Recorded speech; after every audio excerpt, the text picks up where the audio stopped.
Hey, everybody, welcome back to another show. Today, I've got Peter on the show. Peter is a semi pro BMX biker.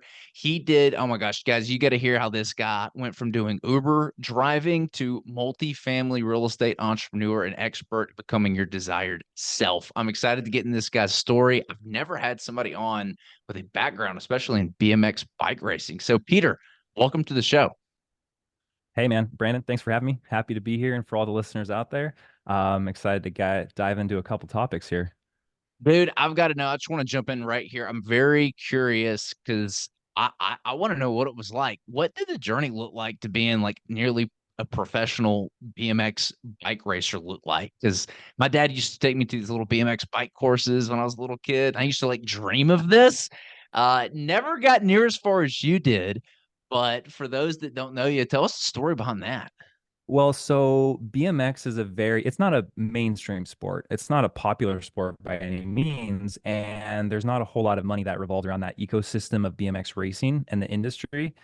And so 99% of the people that are in that sport or in the industry, they're doing it for the love of the sport. And that has a lot of benefit and a lot of hurt in the same way. And so because of that aforementioned lack of structure, there's not a whole lot of like coaching or knowledge out there on like how to get better. So you're really just on your own. You're a Figuring self-marketer, it out. you're a self-trainer, and if you're lucky, you'll have someone that's better than you put you under their wing and give you some pointers of what they've learned. So I started when I was 12 and I didn't really make any progress until I was about 21 because I was just trying to do it on my own. And I was trying to get faster on my own and figure out how my body worked and how my physiological responses would, trigger in certain activities. And so, and I would pay for coaches what I could, but also living up in Northern California, the tracks are always underwater, the weather's terrible, and so I was able to dominate pretty quickly on the local and the state level, but on the national level, I was getting smoked. And so that's when I was 18, I decided to move myself down to San Diego. We have the Olympic Training Center down here, year-round riding weather. And a lot of the gold medalists, I mean, I've taken gates and had lunch with the 2008 bronze medalist and the 2012 gold medalist, and it's just a very casual sport. So that helped me quite a bit get to where I needed to be to achieve my national ranking in 2019. And but it was just 100% trial and error throughout the whole process. And a lot of times you're just fingers crossed. I hope that this plan works for the next 6 months and I can get to where I want to be in the season. But there's not a whole lot of studies, or there's not a whole lot of I guess instructional how-tos on how to achieve in the sport of BMX racing. Yeah, I was kind of curious because you see these football practices and they're out there, running cones and practicing specific parts of a play over and over and over and Yeah. over again. Yep. And it sounds like with BMX, you don't see a whole lot of that. It's like you get out onto the course and you just start crashing into things, right? Yeah. Literally. Yeah. Man, that's super cool. What do you think was it that takes what do you think it takes to get to like a national or pro level in like the BMX sport? Is there certain skills or maybe like a mindset that someone has to have in order to get there from maybe an amateur level? Or is it just Mindset for pure sure. passion? Mindset for sure, of course. It's not true passion. It's not pure passion, which I found out the hard way because I thought pure passion would get me to the top. I was that dreamer. And later on, I realized the difference between being focused on your goals and dreaming about your goals. Two very different things, right? So, genetics actually plays a big part in it. I won't go too far into it, but I was a real data nerd and analytical with my training. I had all the power meters, all the power plates, all the timers, all the heart rate monitors, sleep monitors, nutrition monitors, all of it. And my type 2 muscle fibers weren't as genetically developed as a lot of my competition. And so I'm more of like I'm built for more of an endurance sport, right? Like long distance running, I'm phenomenal in.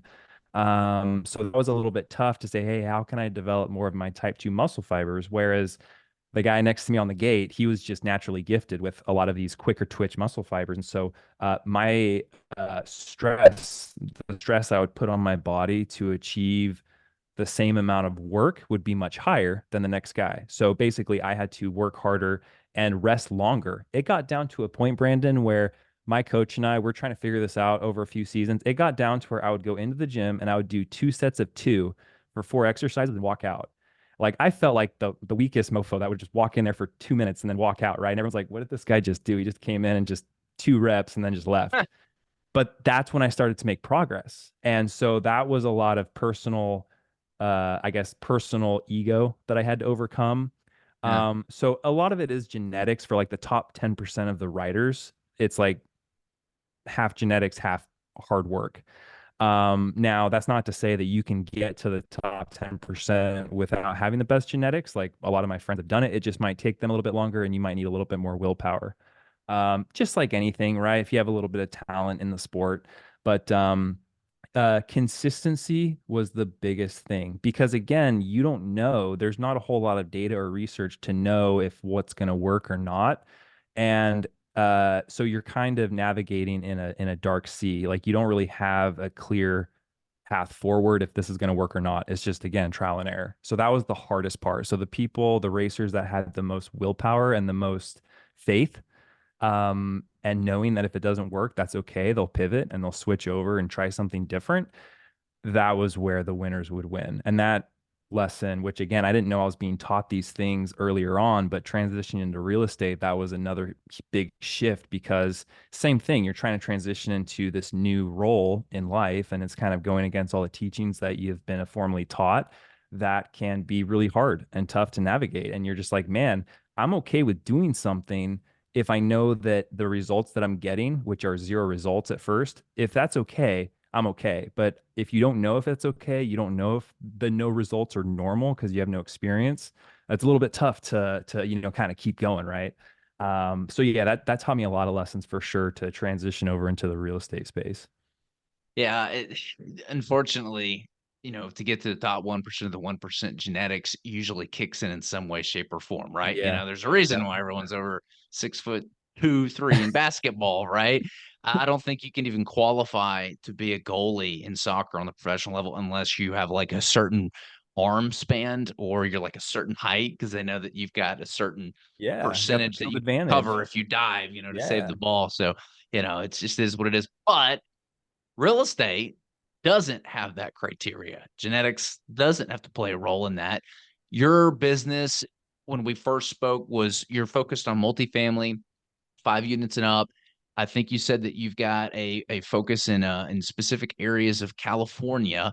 I mean, tell us a little bit more about that business, and then I want to get into you discovered this like unique way to like unlock business credit. You're having some problems with the financing. I can't quite remember. Why don't we go down that rabbit hole again and share that with the audience?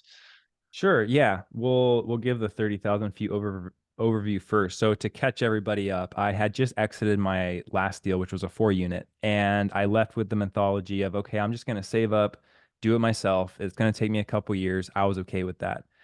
I had a whole year of huge self-discovery and business discovery. I spent well, not way too much money, but I spent a lot of money on mentorships and coaching to learn more about multifamily business. And that went really well. So when I really got into it, um, my first unit that I went into contract was a 12 unit. And this 12 unit, basically, the broker was pulling some interesting things, which I still don't know about. And I went in under contract, but all of my demands that were on my LOI would not be met. I couldn't get any documents, I couldn't get any rent rolls, which, again, given the situation of the market and what my business plan was for it, I was okay with that. But I needed something to give to my lenders, as everybody knows. And that just wasn't happening. So I fell out of contract. Um, my next one was also a 12 unit, and this one I everything was more normal, but this was right when the feds really started jacking the rates, and I think we were on like round 3 of 100 basis points, just keep on going up. So that's when I caught all of my potential LPs not off guard, but they were skeptical, and that's when everyone was kind of having a hard time raising capital. Thankfully, well, basically I didn't have the confidence to continue pursuing that. And so I think right before my earnest money went hard, I pulled out. I said, hey guys, I'm not confident in being able to raise this. But that stung a little bit, right? Because I felt I was getting close. And so then the next one was a 5 unit. Now this 5 unit deal, it was listed for 400,000, which is in California, a little bit bizarre, and it needed an extreme amount of work, right?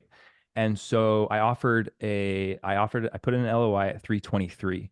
I got a counter back at 340, went in for 340.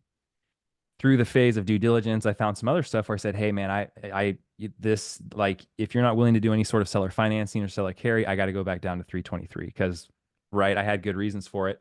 And they kept saying no, and so I went back to my LPs and I said, "Hey, like, here's a good deal. You were verbally in on it. Um, we're going to go in at 340. This is going to how it's going to affect the returns. This is how it's going to affect, all of the business operations and such. Are you still good? I got a verbal okay, yes, okay, cool.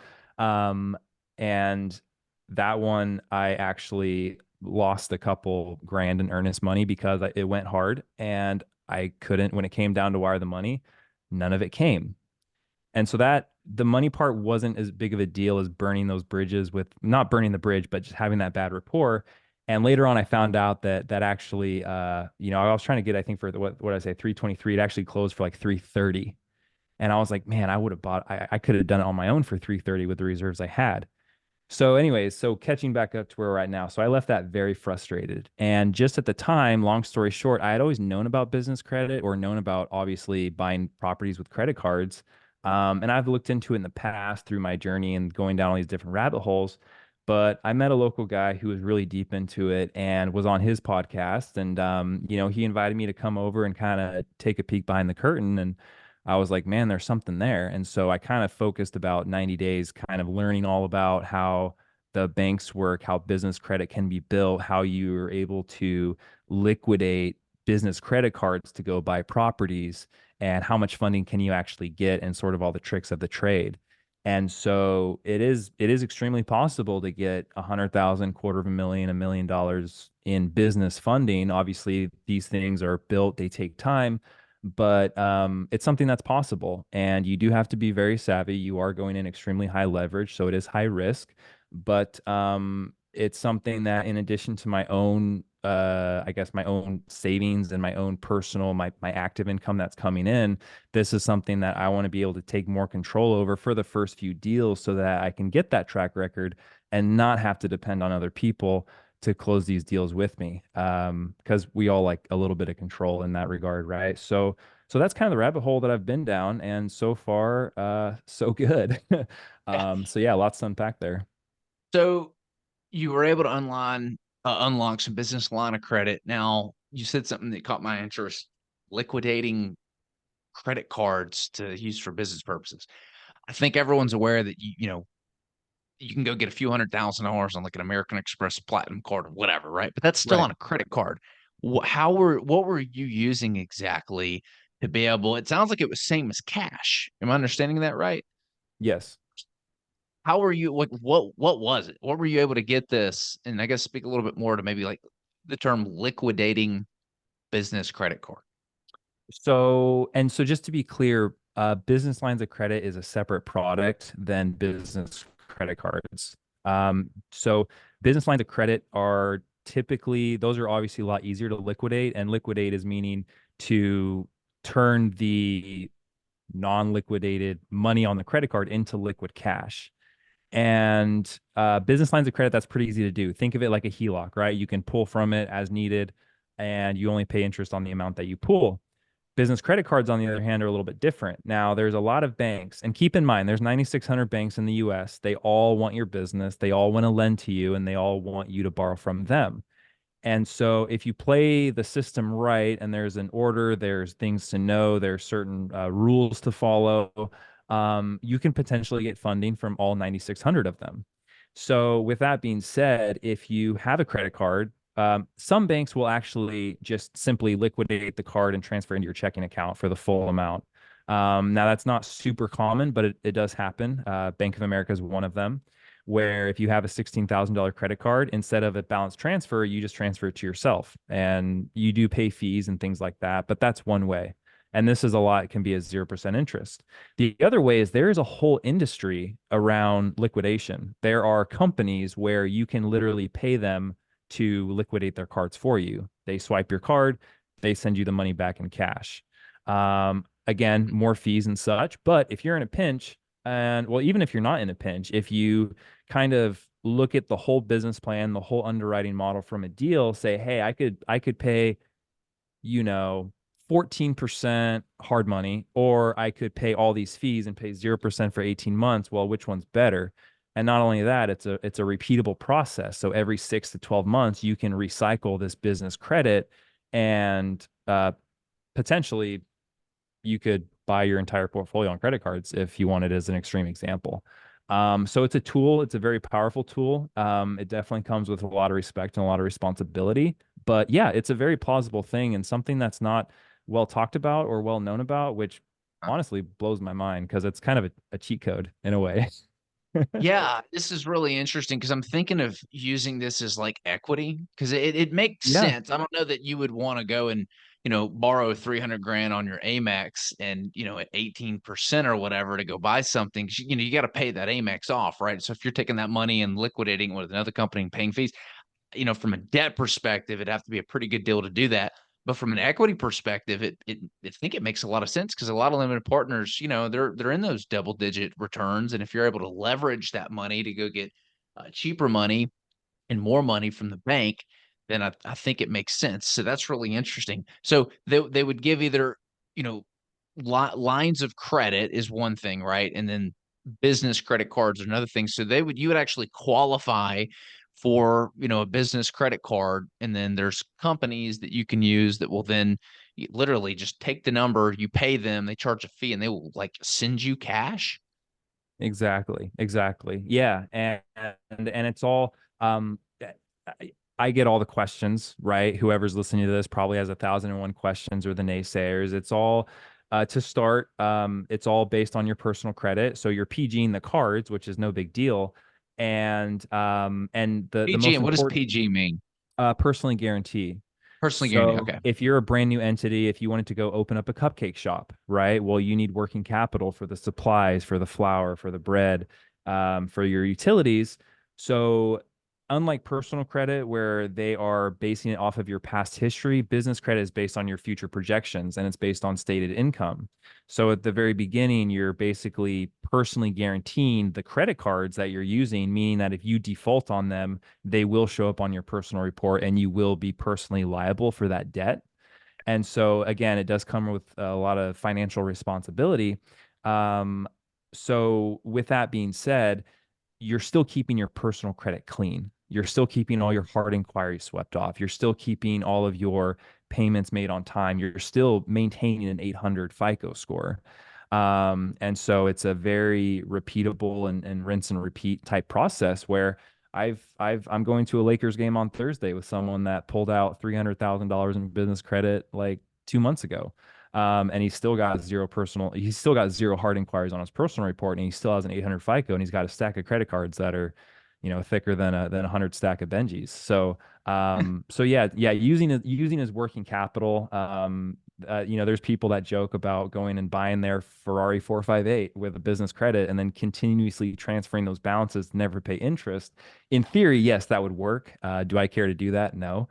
But yeah, it definitely opens up a whole lot of doors. And I never want somebody going back to my trauma from BMX racing where I couldn't train effectively enough because I had to work and the cost of living in San Diego was so high. All of those the 8 work days, driving Uber, whatever it took to make it happen, took away from my passion and my vision and my dreams. And that Mhm. sucked. So for having money, such a stupid thing as money to get in the way of someone's vision and dreams, it doesn't make sense. It doesn't have to be that way. And if you had a little bit of financial education, then you could do a lot more. So I never want to hear someone say, "Oh, I wish I could do this, but I can't until I get more money." Yeah. I don't want to hear that. Yeah. I mean, not advising this. I started my business on credit cards. I sold all my 401k accounts, all my retirement accounts, liquidated Right. all of it, bought a house to start flipping it and use credit cards to finance all the materials. Uh-huh. And yeah, I Yeah. mean, that's how it all started. Of course, I didn't have any family, young guy in his mid-20s. I had Yeah. no other debt, so I was like, hey, let's just do it. Hindsight 2020, I wish Yeah. I'd done it differently. Had I known that I could actually use my retirement account to buy the real estate, oh my God, like that would have been a complete game changer. So how does somebody go about Game getting changer. started if they want to tap into this funding source? Are there any resources that you recommend? There are, and these are mastermind resources. These are high dollar entry ticket masterminds and information. I believe his name is, I'm not even going to say the author's name, but there's a book called Credit Mastery, Business Credit Mastery. You can buy it on Amazon. It's an expensive book. It's like a $200 book. That is a great resource to just get started. But in order to sort of expand your circle and kind of grow your limits, I had to get that through networking with other people that actually did it, because this is not anything you're going to learn online. You can't go Google how to build business credit or how to liquidate $100,000 in business credit, because A, there's no information out there, and B, the information that is out there is a lot of it's incorrect, and it's just going to turn yourself into a stress case trying to figure it out on your own. So I joined a group. It's called Credit Council Elite. It's a business group here in San Diego. And those guys have been awesome, and they kind of taught me everything that I need to know from A to Z. I don't know of any other, like I haven't really come across any other podcasts or free resources. But just know that most everything you read on Reddit is not true. And same thing for most of the financial literacy in the world, including the banks. Okay, that's the scary thing. The rep advisors from the bank, the financial advisors, they also have the incorrect information. We play a game called Hookah, right? It's called hang up and call again. So if we don't get the answer that we want, we hang up and we call the same number and speak to another representative. And you will ask the same question and you will get three different answers. Which, if you're trying to figure out when the cutoff time is for your payment date on your closing date on your credit card, that is very crucial information to know. So there's a lot of things that you need to use some common sense for and read the fine print, but just know to never take anyone's word for anything. Hang up, call again if you don't get the answer that you're looking for, or if you get the same answer three times in a row, then it's probably a good answer. But yeah, there's just a lot of misconceptions in the whole business credit industry, and it's very prudent to be careful of what you digest and take in your search for business credit. Okay, so you named a book. We'll grab that, put that in the show notes, and then really you said networking and masterminds, getting around people who've done it. And I think you just named a mastermind out in the California area. And I agree. I think the best information is the information that's behind closed doors. Quite frankly, I mean that's Yeah, and that's unfortunately, there's not a whole lot of industries that are like that. Obviously, real estate in general, you can get a lot of great information online. Business credit is one of those things that's a little bit, um, I guess it's not, there's not like anything bad about it. It'll just set you back, right? Like if you kind of mess things up, I mean, it could set you back for 2, 5 years if you get stuck with a hard inquiry that you can't remove, and that kind of sucks. But yeah, I'll try to find that. I'm actually looking for it right now, but I'll find the author for that credit mastery book so we can put it here in the show notes. Because that, again, it was a lot of information in there, and I think it was like a more of a self-published book, and it was a lot of trying to sell to get to their mastermind. But it showed a lot of kind of the basics to get started in business credit. yeah. We'll make sure we grab that and we'll put that in the show notes. Let's go back. You were talking about how initially you paid a bunch of money for mentorship and coaching and masterminds. We've got this mental block in our culture. I don't know if it's around the world, but it's definitely in America, and it's like paid education. I don't know anywhere else that it's normal to send your kids to an institution. I'm talking about college, and spend 40 to upwards of $500,000 at some of these crazy universities or Ivy League schools. That much money, 4 years to get a degree that doesn't necessarily guarantee you a job, but and that's normal, right? We praise each other for doing that, and we gloat at the more prestigious the school we can send our kids to. But then the same family will look at their kid that wants to, purchase $1,000 real estate course, or God forbid, a 25, $30,000 mastermind course, and they see it as, oh, that's just a scam. It's a bad investment. They don't see it in the same light, and I want you to speak to a little bit about what you went through, what made you decide on the coaching that you wanted, the masterminds that you wanted, and the courses that you decided to invest in. Because obviously it's paid off. Oh, that is such a good question. And that instantly brought me back to my extreme skepticism of paying a random person a bunch of money for a bunch of information that I may or may not use, or it may or may not work. And it was kind of I guess, so I only went to about 3 weeks of college and I dropped out because I knew that that's not what my life had in store for me.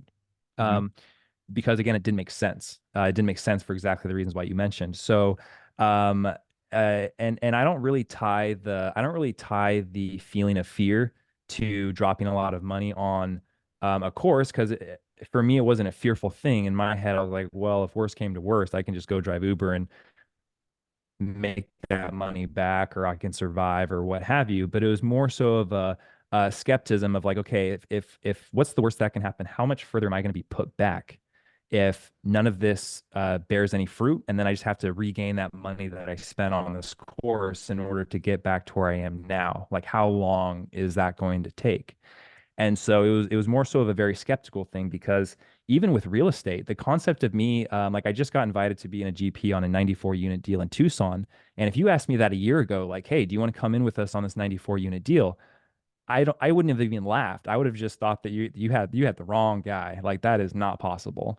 And so kind of the same thing a few short while ago, someone's here telling me about, yeah, you can just get $500,000 of funding in business credit and go buy a 10 unit. There was just no way that that was possible. And so and kudos to the people that kind of supported me and were patient, put up with me through all of my skepticism. But it did get to a point where they said, look, dude, you have so much fear and skepticism. It doesn't matter what we say. You're always going to find a way to say no. So the thing that got me through that was my intense desire and my vision to get to where I wanted to be, and knowing that I had to take risks, being dialed in on your vision. And vision's not goals, right? Goals are kind of materialistic things. The vision is something different. But if you're dialed in on your vision and you say, okay, well, in order to get there, I need to do this. And if I do this and I fail, no big deal. It's just going to set me back X amount of time. I'll get back to it. So it was more so at the very end of the day. And some of these mental battles I would have would go on for weeks, where I would kind of just break down in limbo for weeks.